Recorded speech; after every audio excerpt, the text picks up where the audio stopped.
Ili kupata skiza tune ya Sitoki Jikoni kwenye simu yako, dial *811 *816#. We, umeingiaje kwa hii jikoni? Wewe achana bwana, wewe ujui tulitokea wapi.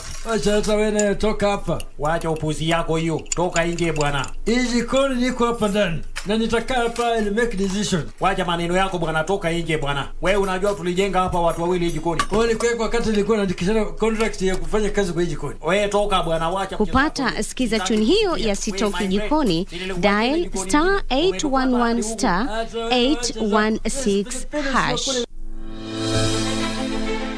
Are you an aspiring candidate in the upcoming general elections? Do you want your agenda and manifesto to reach voters effectively? At KBC, we have the most comprehensive and credible online platform that has profiles of all prospective candidates. Log on to www.kbc.co.ke/2022 aspirants and let Kenyans know more about you, your past achievements, your manifesto, and your development agenda once you get elected to office. What's more, the website is easy to navigate. We will create your profile, post pictures and short videos with your campaign messages at affordable hosting fees. Log on to www.kbc.co.ke/2022 aspirants today and establish your brand authority as we lead towards the forthcoming general elections.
It's the 13th of March, the year 2021, just a few hours to the official commencement of the Kenya Certificate of Secondary Education Examinations for the year 2021.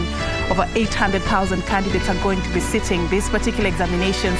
If you're among them, I hope you're ready, because going by the warning by the Ministry of Education, no cheating will be tolerated. We got details about the final preparations for this last year's national examinations, plus also in the political arena. We'll be letting you in on Raila Odinga's working tour in the United Kingdom and what the Kenya Kwanza Alliance had in their bag of promises for the voters in Kiambu County today. That and much more contained in our comprehensive news bulletin that begins right now with our top stories.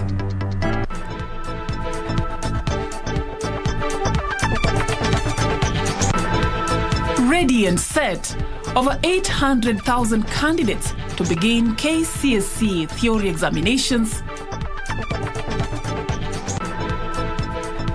On the campaign trail, Azimio la Umoja and Kenya Kwanza in charm offensive. And in this week's edition of The Process, we take you into the world of automotive repairs.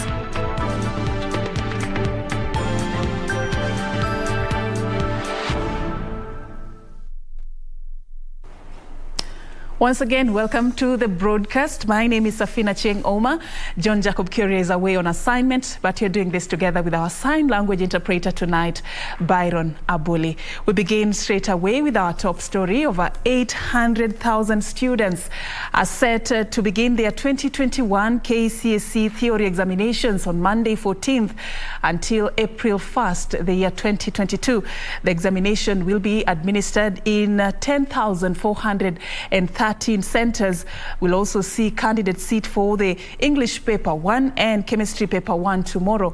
As Zainab Said reports, the Ministry of Education, while assuring smooth commencement of the exams across the country, continues to warn those planning to engage in exam malpractices. All is set for the start of the 2021 Kenya Certificate of Secondary Education theory examinations after the completion of the practical and oral exams for French, Germany, Arabic and Kenya Sign Language, which began on February 28th. This time round, the number of candidates has increased by 10.42% from 752,602 candidates who sat the 2020 exam to 831,026 candidates this year.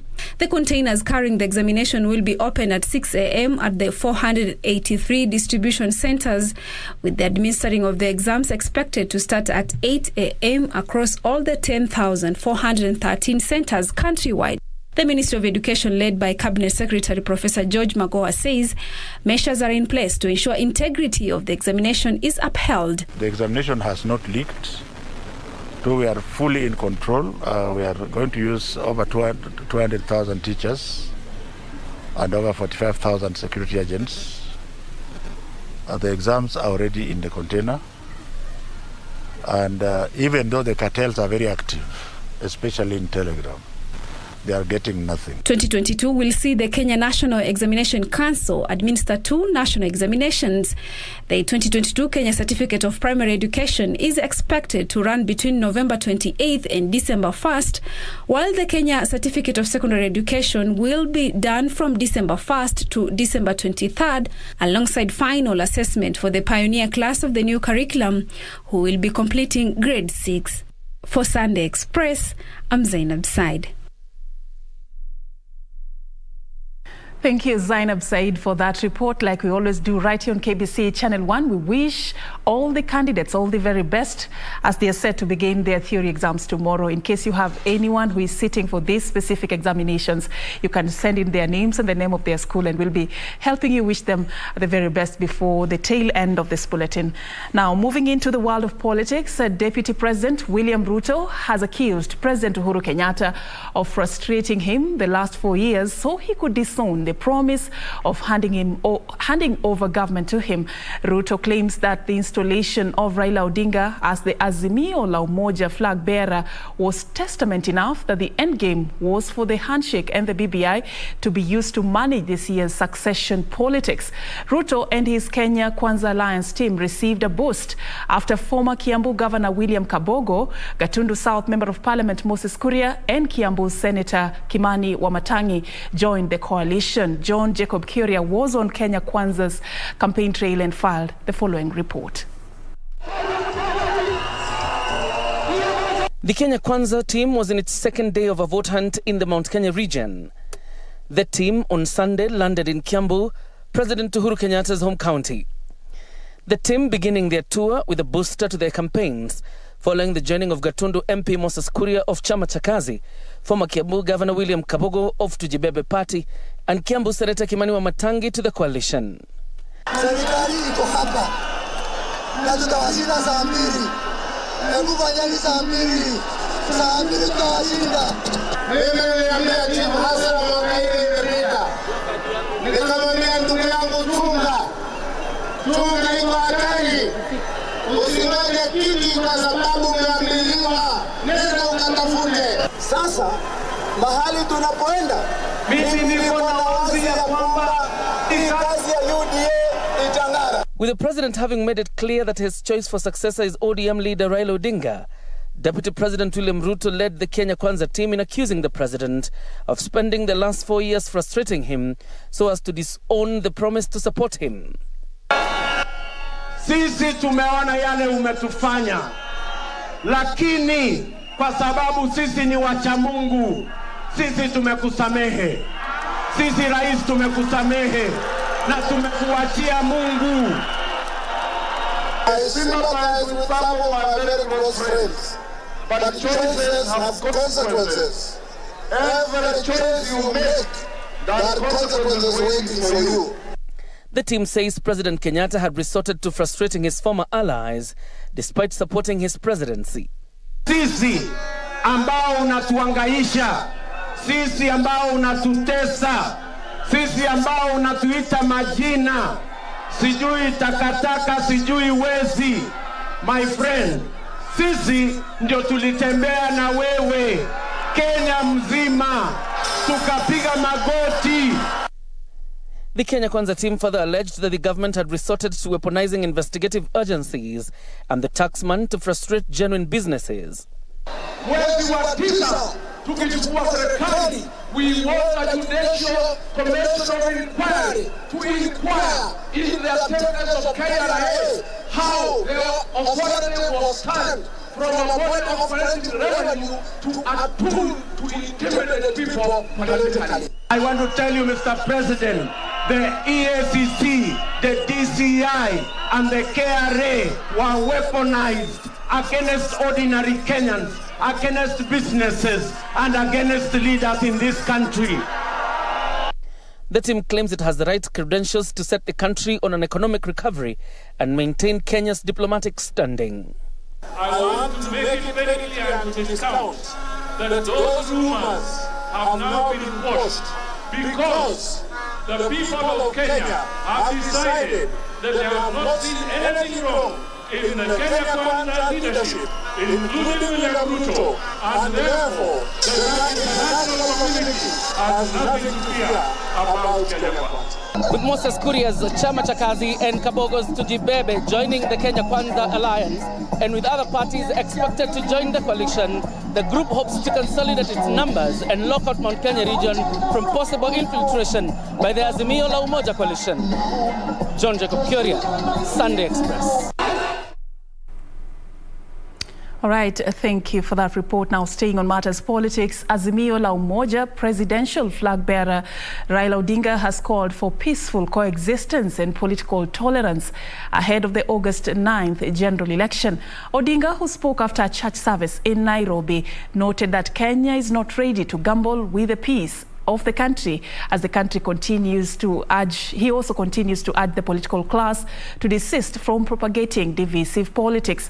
Raila leaves the country on Sunday night for a working tour of the United Kingdom. Ben Chumba reports.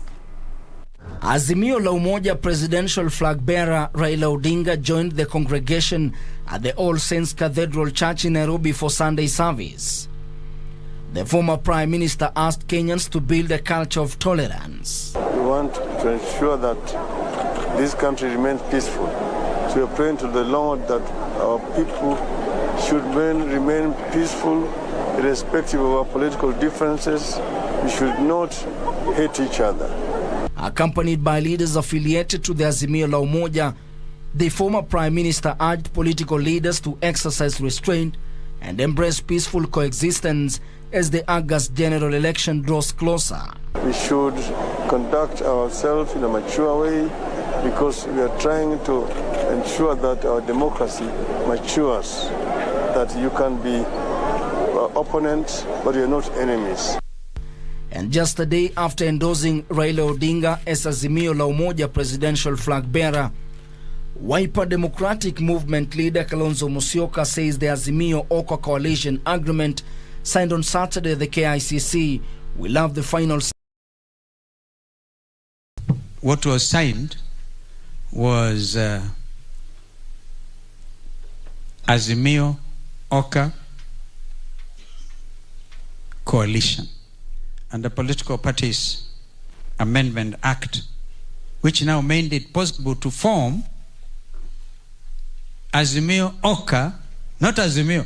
Kalonzo, who spent the day in Ikuru Om, responded to those faulting him for endorsing Raila for the third time, saying the driving force behind the deal was the interest of the country and a guarantee of peace after the August 9 election.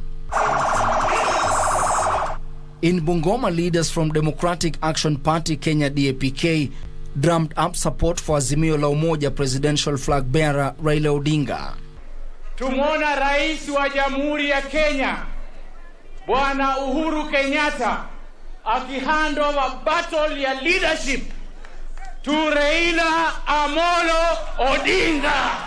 Webuye mmekaribisha. Zaidi ya miaka 30 inamwelewa, he will deliver, he will revive our economy. Led by Defense Cabinet Secretary Eugene Wamalwa, the leaders faulted a section of leaders from the region for betraying the Mulembe nation. Na leo nikija nyumbani nina swali moja tu kwenu. Now that the die is cast and the next government has been formed and the next president is known, ni chaguo lenu watu wa Webuye, watu wa Bungoma, watu wa Western.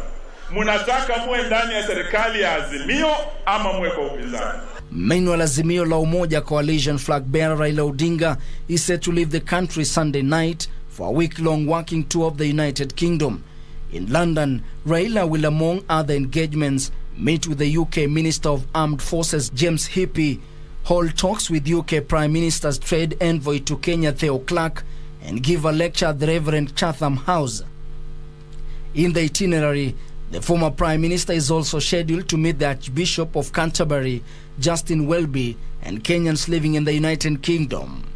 Ben Chumba, Sunday Express. Now, Green Thinking Action Party leader Dr. Isaac Kalua says the party will not support any presidential candidate in the forthcoming general election. Dr. Kalua is urging the electorate to take their constitutional right of voting seriously and elect leaders who can leverage on devolution to solve problems affecting communities. He added that Green Thinking Action Party will seek to promote environment protection and conservation for the current and future generations. The Green Thinking Action Party pitched camp in Narok County to popularize its Tunajenga agenda. Party leader Dr. Isaac Kalua saying the party will adopt a non-partisan approach when it comes to presidential candidates. Tutahakikisha tuko na ile green scorecard ambayo ni muhimu. Kama kiongozi alisimama na akasema atafanya jambo hili na lile lingine, lazima tuhakikishe amelifanya, na kama hajakifanya tutahakikisha tumesema ya kwamba haliahidi hiki na hakukifanya. The Green Thinking Action Party leader noted that the environment protection is key and the political outfit will work to ensure the greening of the country. Maneno ya mazingira ni ya muhimu kabisa kwa kila mmoja, kila Mkenya. Umeona ndugu yangu ambaye amejitolea bila yeye kushawishiwa miti milioni 1, miche milioni 1 ili iweze kupandwa katika mashamba ama maeneo ya shule. Tunafaa kupanda miti kama JITAP, tunapanda kaunti zote za Kenya. Dr. Kalua, who graced the celebrations to mark International Women's Day in Masantara, Narok South, also weighed in on the border reforms debate, calling on authorities to be lenient on operators. Ukifanya makosa, ukiiba unarudisha, ama ukimtendea mtu makosa unamuomba msamaha. Na kwa sababu Mungu ametuomba tusameheane, that is all that we need to do. Yusufar reporting for Sunday Express.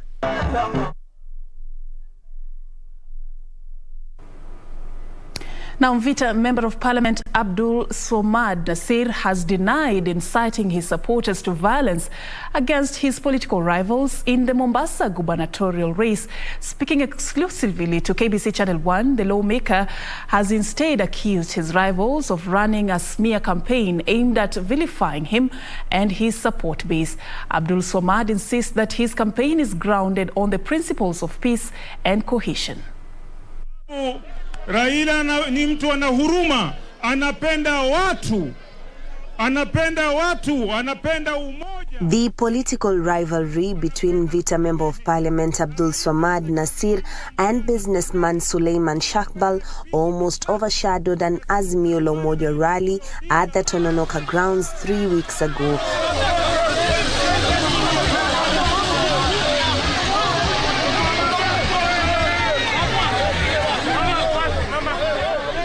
From then on, the two camps have clashed on a number of occasions, with the recent incident happening during the celebrations to mark the International Women's Day at the Tononoka grounds. Every year has always been a county event. I've always attended in every one of these events as a member of parliament who has been on the forefront to talk about breaking the bias. An unwise man would have reacted immediately. I thank the Almighty that I was blessed with that patience.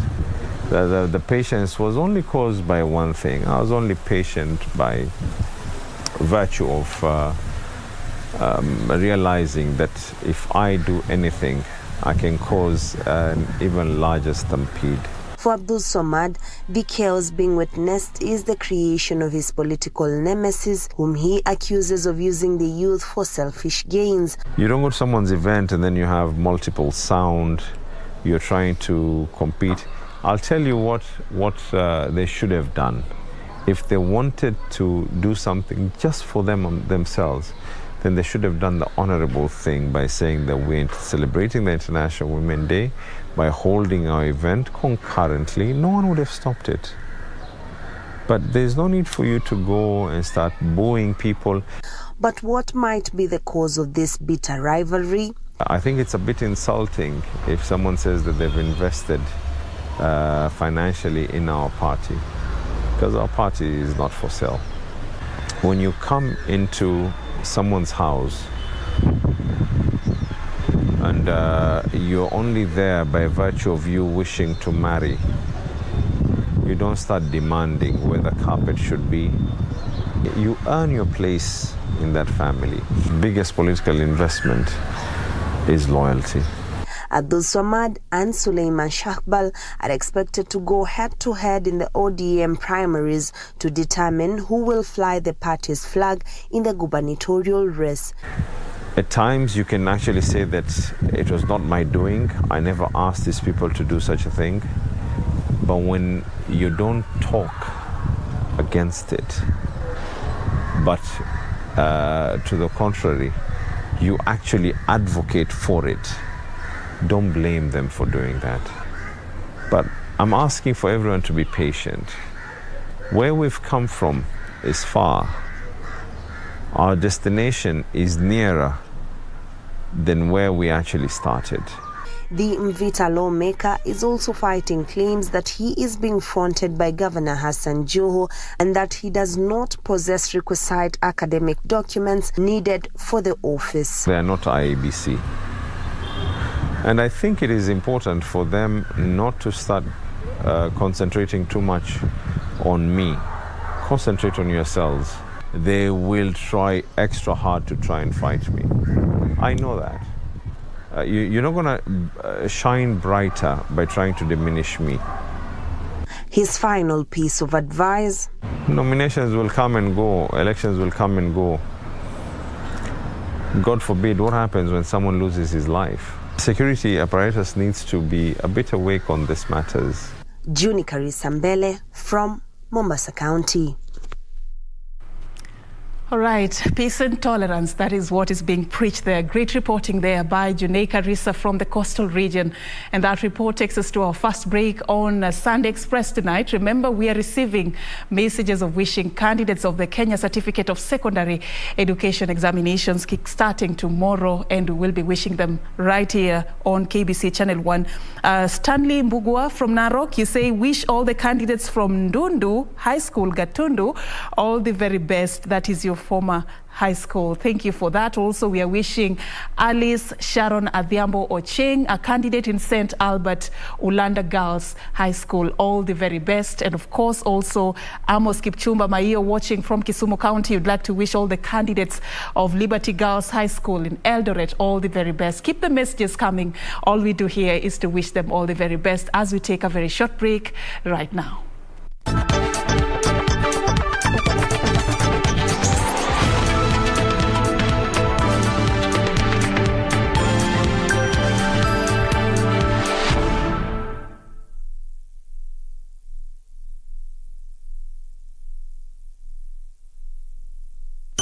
Nation's favorite favorite shows. Breakfast Club.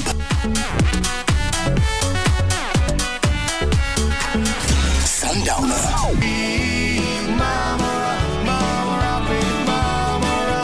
Yours for the asking. Hey, brother, do you still believe in one another? Late date.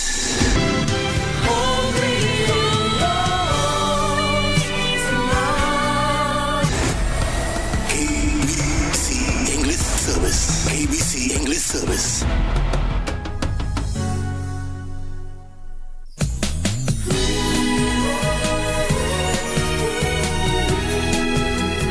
In the future, we've got to stick together and live a better life. Minky and I are already divorced. She has nothing to do with me anymore. I only have one son right now, and he's Sean. I don't know why you're being so stubborn. Are you with Pinky right now? Listen, I'll talk with you later. I gotta go. Helen, congratulations. You look amazing today. I'm sorry. The bridegroom may be a bit late. It's okay. He must be on the way. Jack, be careful! Pinky doesn't know how to swim! Jack, hurry and save her!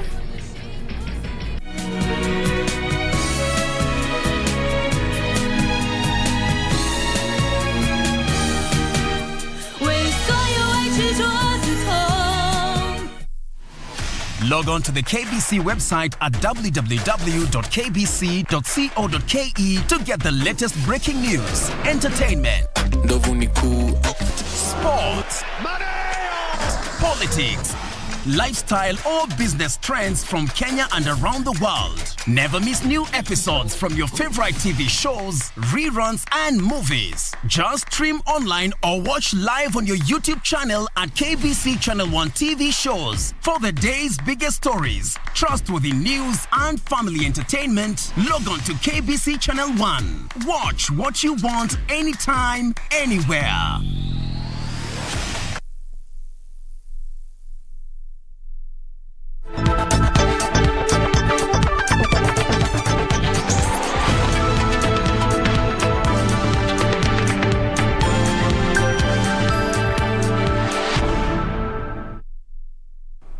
Welcome back, and thank you for staying with us on this second part. I want to take you to Baringo County as we follow up on the security situation, where a section of leaders from Baringo County say they have stopped all political activities in the county due to an increase in cases of insecurity and mass displacement of locals.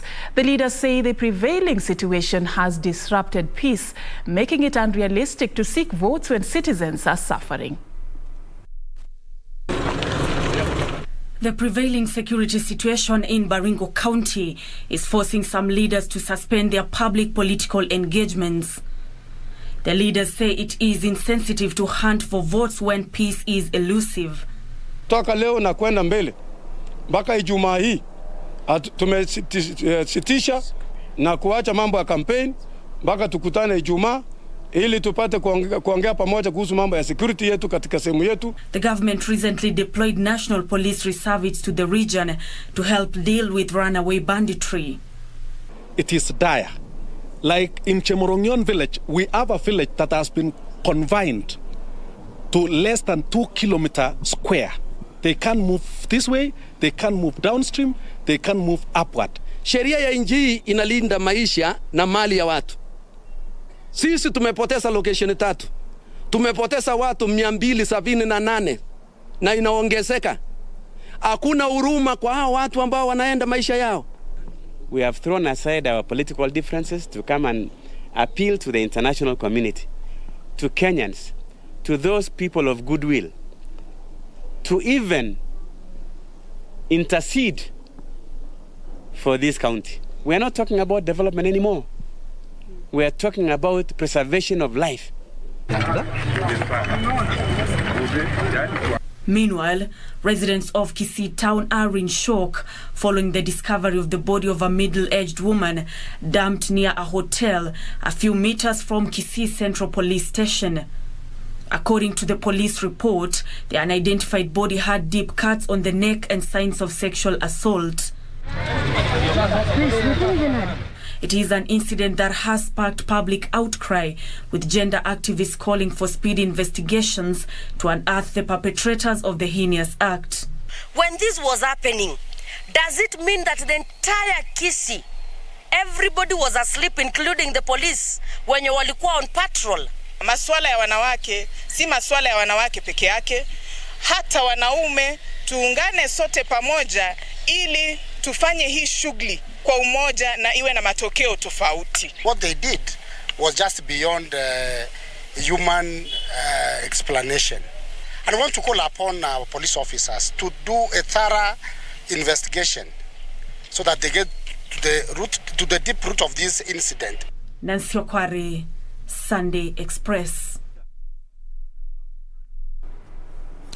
Thank you, Nancy, for that report. Now, 2 people died and several others are nursing serious injuries after an accident along the Limuru-Ndenderu-Ruaka Road. The deceased, a boda rider and a hawker, died instantly after being hit by a lorry whose driver had lost control. Area residents say the newly constructed Limuru-Ndenderu-Ruaka Road is both a blessing and a curse. They said a week does not go by before a fatal accident occurs on the newly commissioned road. They are now appealing to the contractor to mark the road, erect bumps and construct a footbridge to avoid more deaths. Tumepata mkasa wa accident ya barabara ambao umeua watu wawili. Kwa hivyo nitauliza serikali iangalie, as much as tunahitaji maendeleo, as much as Western Bypass itatuletea maendeleo, ni vizuri pia kuangalia safety ya watu wetu. Otherwise tutaendelea kuwa na maafa ambayo itakuwa inaendelea kufinyilia watu wetu.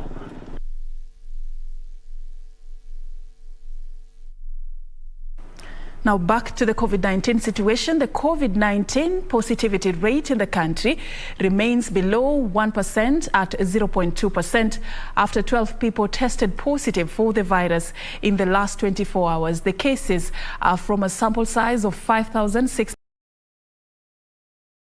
County accounts for 11 of the positive cases, while Kiambu reported 1 case. 1 patient recovered from the disease, with the total recoveries hitting 317,491. The Ministry of Health says cumulative fatalities have risen to 5,645 after 1 person succumbed to the disease. A total of 17.1 million vaccines have been administered across the country. Data from Johns Hopkins University indicates that over 456 million COVID-19 infections have been confirmed globally, with more than 6 million deaths reported so far.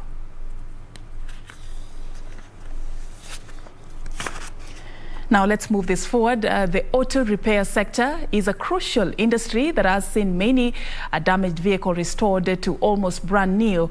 In this week's installation of the process, Nisi Imano lets us into the intriguing world.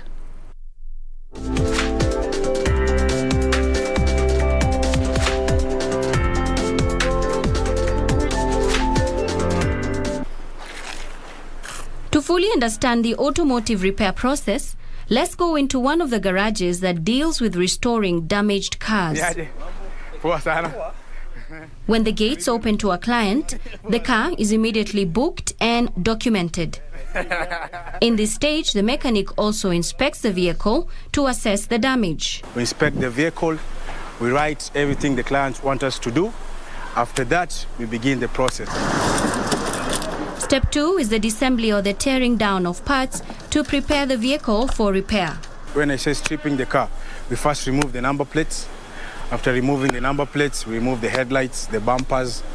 So the reason why we are removing the headlights and the bumpers is to be sure with the panels, the right fitting, the right setting, then we start panel beating.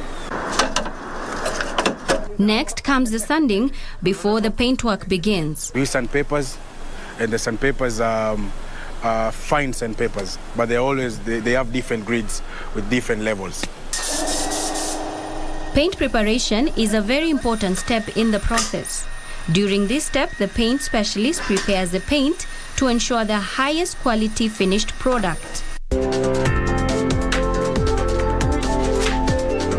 So I have to check if there are pinholes. I have to check if the panel beaters did a good job, if the preparation guys did a good job, so that I can give a go-ahead the car to be painted. Then comes the actual painting. We change the color of the vehicle if the client instructs us or requests us to do so. Once the painting has been done, the car is then buffed with a specific wax and polished. So there are different levels when you do buffing, polish, and color correction. We use advanced wax and polish. We use local products, but also we import some other products to improve our results, to improve the shine of the vehicles. The car is cleaned at every stage of the buffing. So after final polish, we clean the car again without soap. If the client wants the car to be ceramic coated, we will ceramic coat. Thereafter, it is inspected, and if confirmed to have been restored to its pre-damage condition, the work is termed as complete, awaiting pickup by the owner. And that is the process of automobile body repair. Reporting for KBC from Ngara in Nairobi County, I'm Nisi Emano.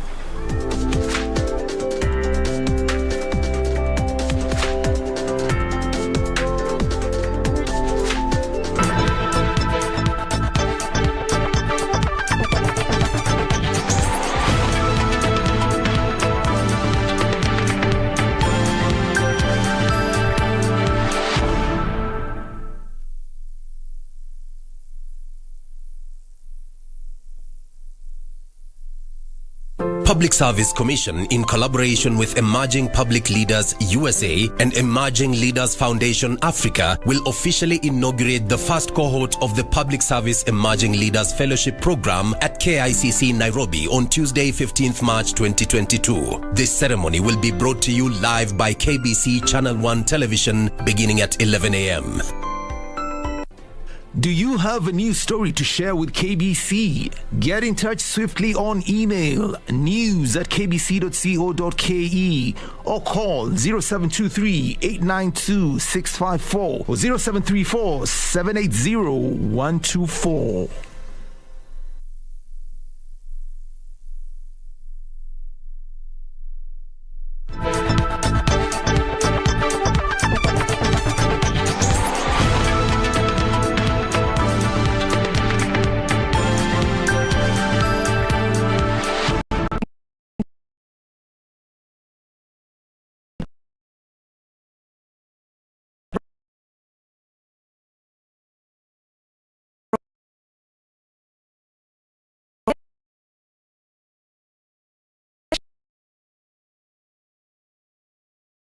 My Seko Girls candidates in Moiben constituency was in Gishu County, the very best as they begin their theory exams tomorrow. Success is your portion, girls.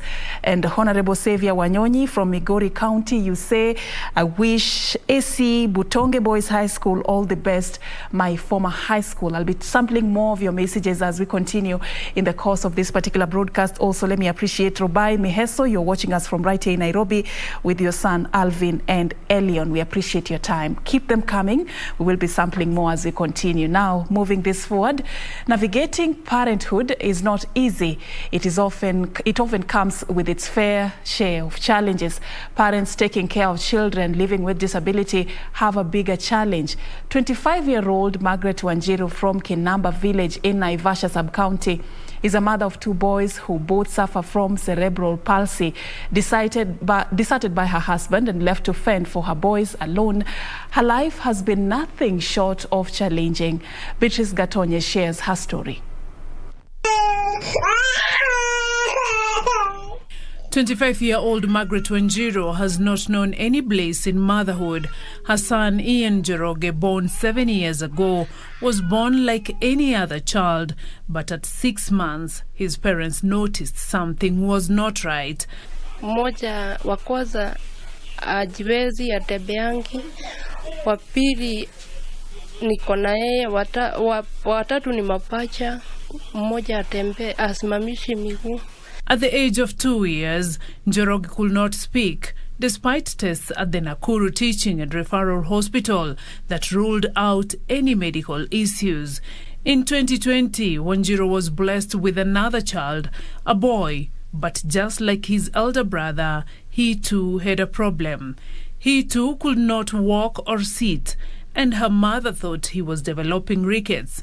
Ningeomba wasaidizi wanisaidie at least nipate kitu ya kuwa juu ninafanya kazi ya kusuguza mero ili tupate kitu ya kukula. Siku zingine kunanyesha, ninakosha. Sasa sijui, ningeomba tu munisaidie. Ningependa munisaidie hao watoto wapelekwe therapy. Kama huyo mdogo asikue kama huyo mkubwa, at least wapelekwe therapy juu sina usaidizi wowote. Na nyumba ni kulipa, niko na miezi kama 5 sijalipa. Her husband of 9 years left her soon after to take care of the 2 children alone. It would be confirmed that her boys were suffering from cerebral palsy. Nilienda kuambia baba yao waisaidie, akaniambia yeye awesaidia watoto wamekojeka. Akakuja akaanza kunifuruga akiniambia atanichapa. Hata alikuwa anataka kubeba hii kiti nimekaria. Akasema yeye hataki watoto. Divya Shah, the chair of Davi Shah Foundation, is urging more donors to come on board and help Wanjiru and other patients who cannot pay for the basic care for children living with such condition. Iko na toto 4, angine iko twins, hata angine twins iko napata same shida naanza. So I say people, please come and help. Hii mama iko really needy. Na tumeona situation yake vile iko ni mbaya. Ako na watoto 4, wawili hawako visawa vizuri. Na tunaomba watu wa hisani nzuri na hisani njema na watu wa utu wa Kenya wote tuweze kusaidia Margaret kwa sababu ako na desperate situation. Cerebral palsy is caused by abnormal development of the brain or damage to the developing brain that affects a child's ability to control his or her muscles. Beatrice Gatonyangetich, Sunday Express.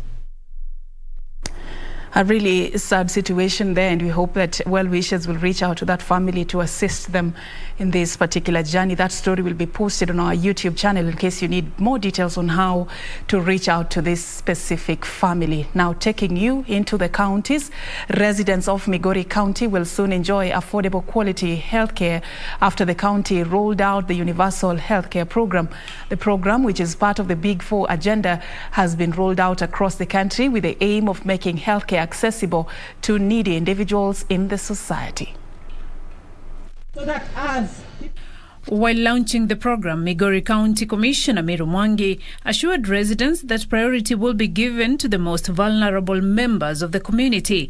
At the same time, Migori County Secretary for Health, Colonel Retired Refa Nyamita, noted that the county had identified 120,000 needy individuals who would benefit from the program through the government's assistance. I know some counties had launched, and today it was our day to launch it. So far, we have registered over 20,000 indigents who can now access treatment within our hospitals. 90% of our hospitals are registered by NHIF. Health of the people portrays the wealth of this nation, and therefore when they are coming to launch this universal health care program, we feel part and parcel. In the meantime, Soin Sigowet constituency Member of Parliament Kipsengeret Koros is on the spot over delayed disbursement of the National Government Constituency Development Fund bursaries. Residents are accusing the legislator of playing politics with the kitty, claiming he wants to give scholarships to college students only because of their eligibility to vote. So many students, parents and schools have had to agonize due to zero balance fees requirement. Elsewhere, similar bursaries have been released. I wish to authoritatively confirm that the said bursary is being deliberately held for political reasons. Elsewhere, hundreds of residents of Ngewa ward in Githunguri constituency in Kiambu County are set to benefit from a water piping project funded by the National Government Constituency Development Fund in collaboration with the national government. They say the area has been without a stable source of water for over 30 years. We have done about 2 kilometers. The rest, the self-help group will be able to buy pipes and connect water to every person in the village. And Kenyans have been urged to exercise due diligence before committing to acquire property. Real estate experts say many land buyers often find themselves in dubious transactions, leading to immense losses. That banking, you have to look at the growth in infrastructure, you have to look at the peace and that is what we call the demographics. How is the area that you are buying? Is it going to be volatile crashes and all that? Also look at the issue of what is happening in that area. Meanwhile, the Association of Artists and Comedians from Nyandarua County has pledged to compose content to preach peace during the campaign period in the run-up to the general election. Former Water, Sanitation and Irrigation Cabinet Secretary Cicely Kariuki, who is eyeing the gubernatorial seat in Nyandarua, noted the artists have a role to play in advocating for peace due to their influence of the public. Tuambie watu wetu ni nini wachague kiongozi huyu na si yule mwingine. Kwa nini ujiunge na chama hii na si ile ingine? Ni maendeleo gani ama ni amani ya aina gani ambao tunalimia sasa hivi? Beatrice Gatonyengetich, Sunday Express. Thank you, Beatrice, for that report. Now, crossing the borders, Ukrainian officials say Russian forces have fired missiles at a military base in western Ukraine, just 6 miles from the border with Poland. Daily evacuations are now nearly doubling to around 13,000 people, with people now fleeing from the besieged cities. Ukraine also claims Russian troops fired a convoy of women and children evacuating from a village near Kyiv, killing 7 people. The head of the Catholic Church on Sunday took to Twitter to add his voice to the ongoing war in Ukraine. The Pope tweeted that, "With an aching heart, I add my voice to that of the common people who implore the end of the war. In the name of God, listen to the cry of those who suffer and put an end to the bombings and the attacks." Pope Francis went ahead to say that, before the barbarism of killing children and innocent and defenseless citizens, no strategic reasons hold, and the only thing to be done is to cease the unacceptable armed aggression before cities are reduced to cemeteries. Authorities in Lviv say the Russian military launched a deadly airstrike targeting a Ukrainian base in Yavoriv near the Polish border, killing at least 35 people. People in Kyiv are scrambling to escape with the bulk of Russian ground forces about 25 kilometers from the center of the Ukrainian capital. All right, and on that note, we bring you back to the country here. Thank you so much, those of you who are sending their messages, watching us. Our sign language, Lensa Odingo, there tonight at home, appreciating your time. Lensa, also Beth Muya from Nairobi. Thank you, Beth, for creating time to watch Sunday Express together with your family. I'd also like to appreciate Charles Oguton Kuruma from Uasin Gishu County. You say you'd like to wish all the candidates of Uasin Gishu High School in Eldoret all the very best as they begin their exams tomorrow. That's your former high school. Thank you, Charles, for creating time for us. Beatrice Awino also just saying you're watching. Immaculate Agaya, thank you so much for creating time. And DJ Mkali, wow, thank you. We appreciate your comments and your feedback. Keep them coming. We'll be sampling more at the tail end of this broadcast. We are wishing the candidates all the very best as they kickstart their national examinations tomorrow. For now, we take a short break.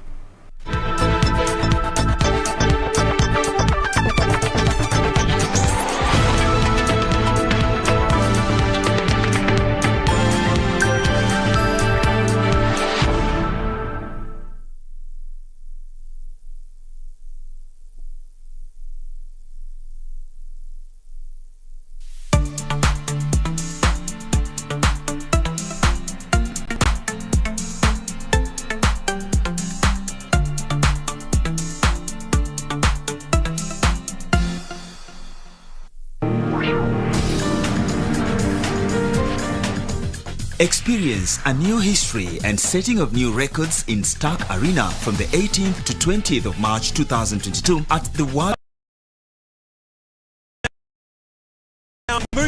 Christian Cohen. Challenge late there by Bromell. More than 1,000 of the world's best athletes will compete for 96 medals across 24 finals during the 3 days of competition in Belgrade, Serbia.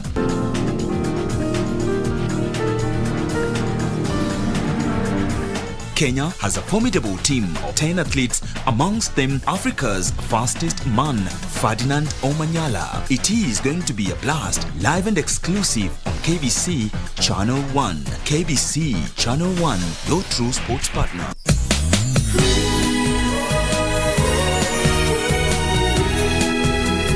In the future, we've got to stick together and live a better life. Nikki and I are already divorced. She has nothing to do with me anymore. I only have one son right now, and he's Sean. I don't know why you're being so stubborn. Are you with Pinky right now? Listen, I'll talk with you later. I gotta go. Helen, congratulations. You look amazing today. I'm sorry. The bridegroom may be a bit late. It's okay. He must be on the way. Jack, be careful! Pinky doesn't know how to swim! Jack, hurry and save her!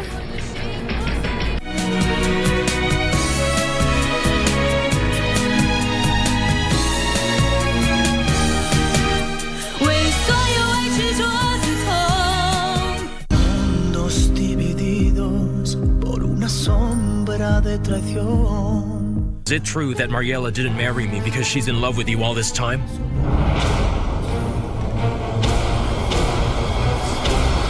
The man responsible for this crime will definitely be punished. You can be certain.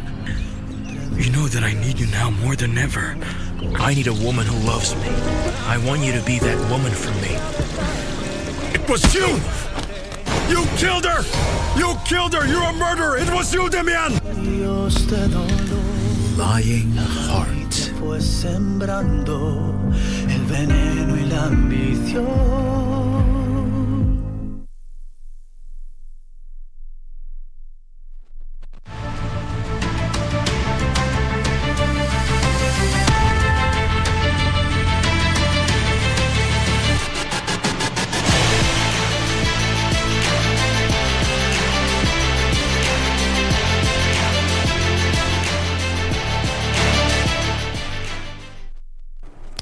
All right, welcome back. And now it's time for us to cross into the world of sports. And we got news for you. Chepngetich is set a new course record of 2 hours, 17 minutes and 18 seconds to bag the title. Let me take you through that story again. World Marathon champion Ruth Chepngetich braved a stiff opposition to win Nagoya Women's Marathon. Chepngetich set a new course record of 2 hours, 17 minutes and 18 seconds to bag the title ahead of 2020 Tokyo Marathon winner Lorna Chemtai Salpeter, who came in second. Japan's Yuka Ando, who was third, relegating compatriots Ai Hasoda and Yuka Suzuki to fourth and fifth positions respectively. Chepngetich walked away with $250,000 after her victory.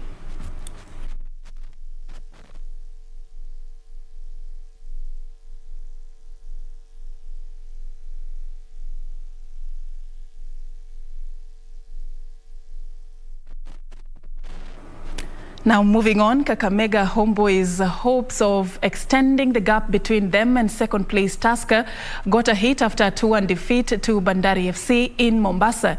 In another match, Talanta FC battled to a 1-1 draw against Ulinzi Stars.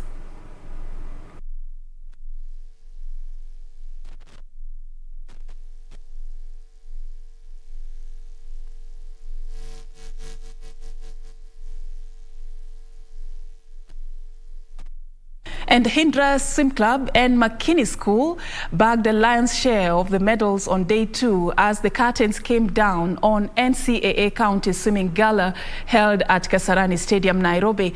The 2-day event brought together 17 swimming clubs.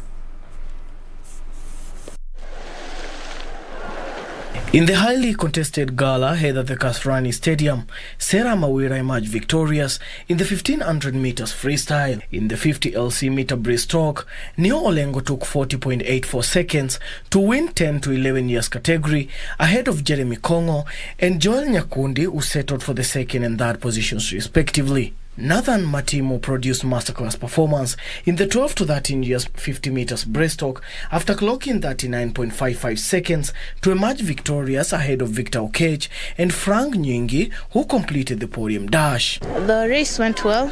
I feel I've improved on my times in this whole gala.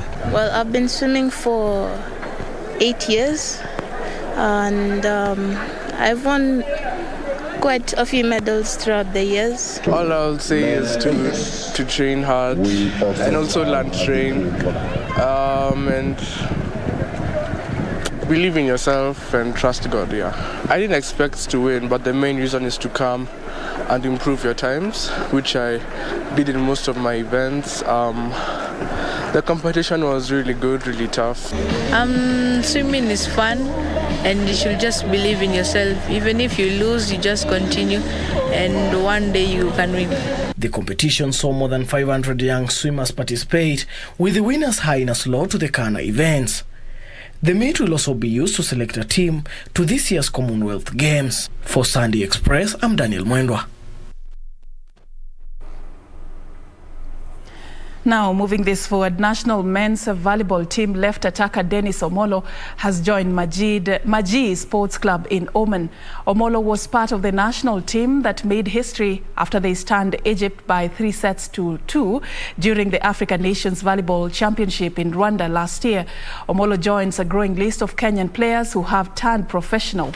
Others are Brian Meli, who turns up for Albania's side, Partizan Tirana, Abiod Chirchir, who is away in France with club Grand Nancy, middle blocker Simon Kipkorir Kosirai, who recently joined Saudi Arabian side, Alib Tissam, Michael Chemos, who is attached to Mouloudia Sportive of Tunisia, and right attacker Enoch Mogeni is away in Egypt with club Smuha.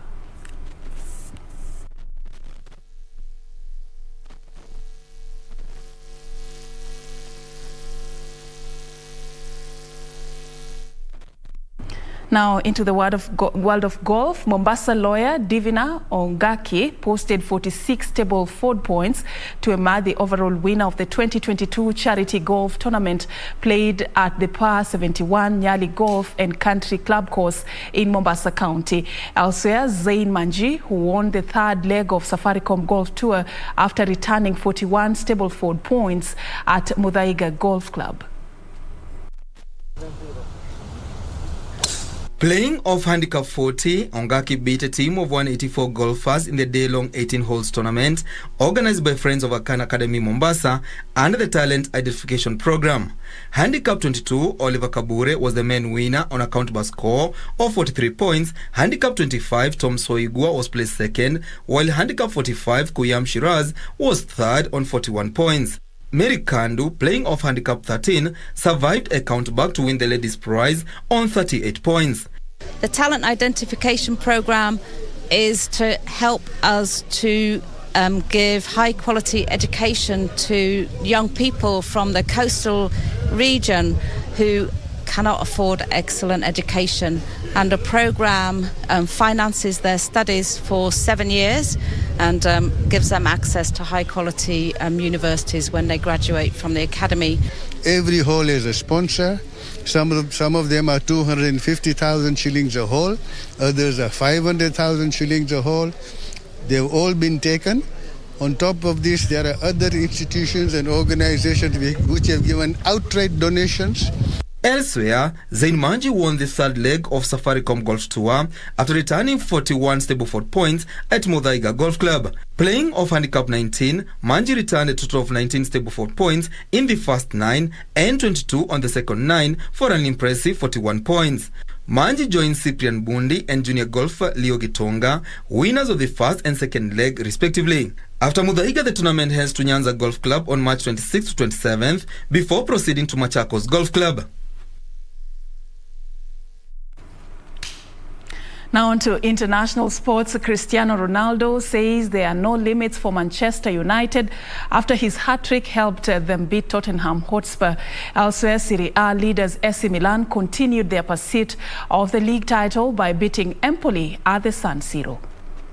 In Serie A, leaders AC Milan continued their pursuit of the league title by beating Empoli at the San Siro. Peri Kalulu scored the game's only goal with a superb curl strike from distance in the first half. It's a brilliant goal. What an absolutely fabulous finish from Pierre Kalulu. Morata's first half penalty put the visitors in control at halftime. Wojie Jonzi saved a penalty from Antonio Candreva, but Abdelhamid Sabiri gave the home side a late lifeline. Morata secured victory for Juventus.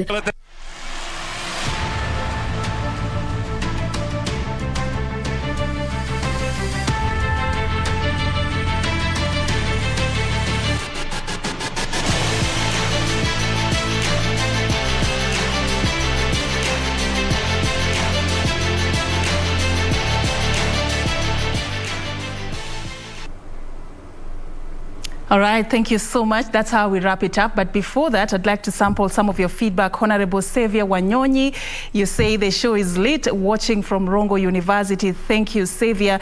Michael Owino, you say wishing all the Form 4 candidates of Obambo Secondary School and Kabarnet Boys High School success. Thank you. You're watching from Siaya County. We appreciate you. Kiragu wa Kaganda, you also watching. Thank you. We appreciate your time.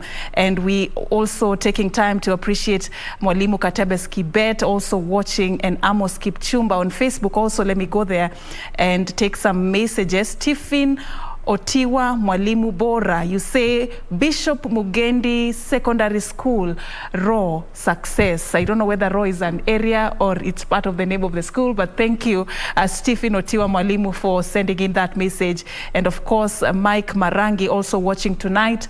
Pius Nkuruma, Mbea Jiral, Domonyai Adras, and of course, Beatrice Awino. Thank you for creating time to watch us tonight. And also appreciating Kwame Nkuruma, you say your son Kwame Nkrumah, I guess he's named after you, and Morris Nyamunga are celebrating their birthday today. Happy birthday to Kwame Nkrumah and Morris Nyamunga, both twins. They are celebrating their birthday. And of course, we'd also like to appreciate one Nyakwaro Sawa Devi. You say you're watching. Thank you for creating time. Tonight, we're just wishing all the candidates who are sitting for their Kenya Certificate of Secondary Education exams all the very best.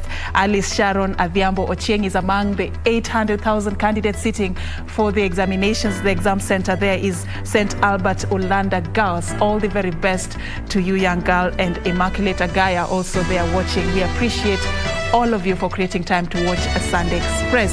On that note, I'd like to put a cap on it. Thank you so much once again for creating time. My colleague, John Jacob Kiria, could not join us tonight. He's away on assignment, but we'll be having him with us next Wednesday for Prime Edition. My name is Serfine Achieng Oma, and our sign language interpreter has been Byron Abuli. On behalf of the entire team that has made this possible, have a good night and God bless.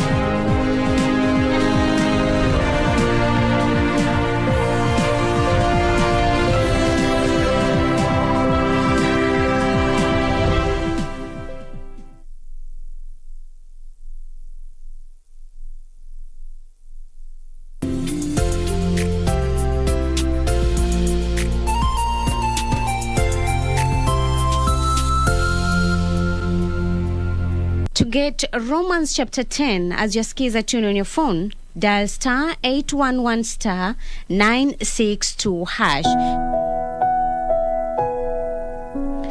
If you declare with your mouth Jesus is Lord and believe in your heart that God raised him from the dead, you will be saved.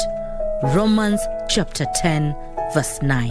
To get Romans chapter 10, dial star 811 star 962 hash. Star 811 star 962 hash. Mundos divididos por una sombra de traición. Is it true that Mariela didn't marry me because she's in love with you all this time?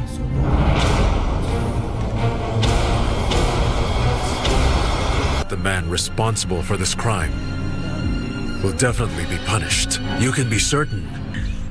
You know that I need you now more than ever. I need a woman who loves me. I want you to be that woman for me. It was you!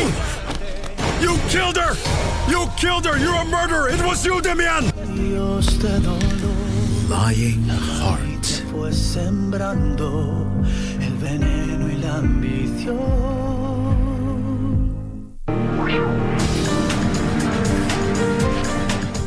Experience a new history and setting of new records in Stark Arena from the 18th to 20th of March 2022 at the World Athletics Indoor Championships. Pretty tight out of the blocks, and Coleman now moving away. Christian Coleman challenged late there by Bromell. More than 1,000 of the world's best athletes will compete for 96 medals across 24 finals during the 3 days of competition in Belgrade, Serbia.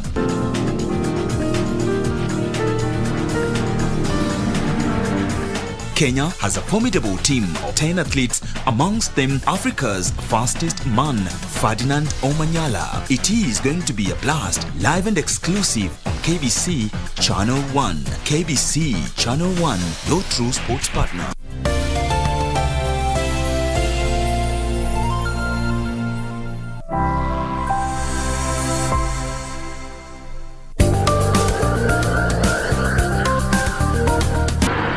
This time on The Greats, ethical entrepreneur Anita Roddick, the movie world's greatest comedian Charlie Chaplin, fashion iconoclast Vivienne Westwood, and Abdel Nasser, the father of Arab nationalism. But first, Neil Armstrong. 40 feet down, 2.5, picking up some dust, 4 forward. 4 forward, drift into the right level. The date was July 20, 1969, and the United States was looking to win the race to the moon. Tranquility Base here. The Eagle has landed. To be first to set foot on another planetary body was the commander of the Apollo 11 flight, Neil Armstrong, a civilian, a pilot, and an engineer. Inspired by his first flight at the age of 6, Armstrong attended Purdue University, studying aeronautical engineering. He wasn't there long. In 1949, the US Navy called him to active duty as an aviator. The hostility of the Korean conflict was where Armstrong displayed a high degree of coolness under fire and a calm, methodical mind able to function under extreme conditions.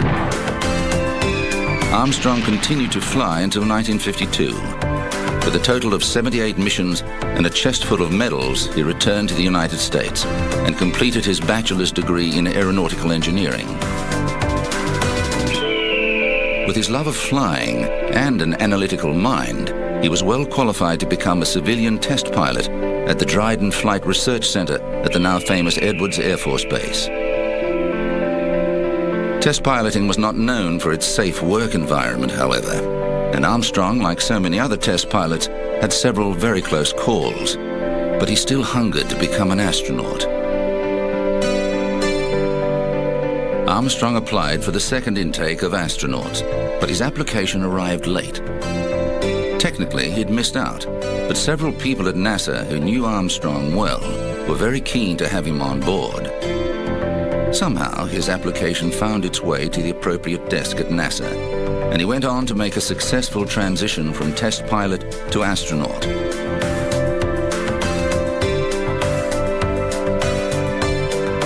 On March the 16th, 1966, Gemini 8 was launched, and the race for the moon was on.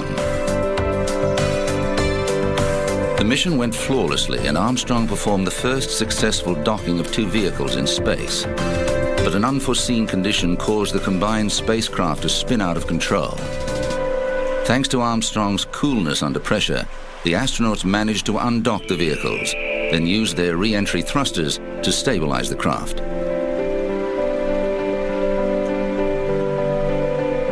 As a result of the normal astronaut rotation policy, Armstrong was placed into the commander's seat of Apollo 11.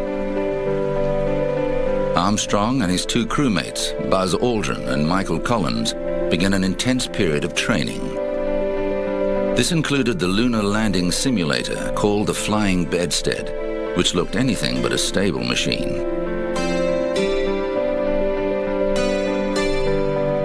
The mission was launched on July 16, 1969, just inside the decade declared by President Kennedy as the mission goal.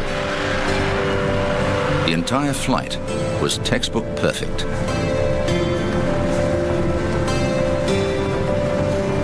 On the lunar surface, Armstrong and Aldrin carried out their assigned tasks. Their stay on the surface a brief 21.5 hours.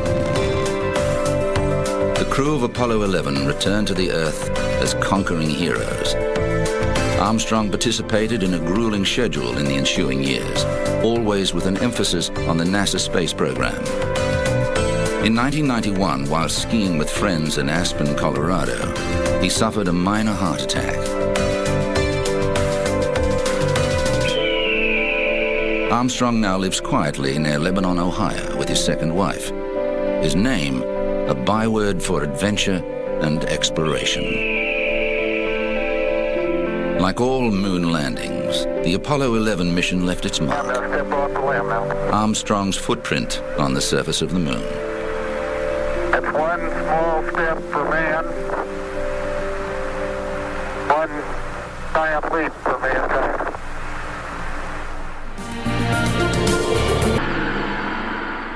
The daughter of Italian Jewish immigrants, Anita Lucia Perilli, was born in a bomb shelter in Littlehampton, England in 1942. This wartime baby grew up to fight on many fronts, not with bombs and bullets, but with body butters and cosmetics. The founder of the body shop, Dame Anita Roddick, was one of the few business entrepreneurs who really made a difference. The empire she founded began with one small shop in Brighton in 1976.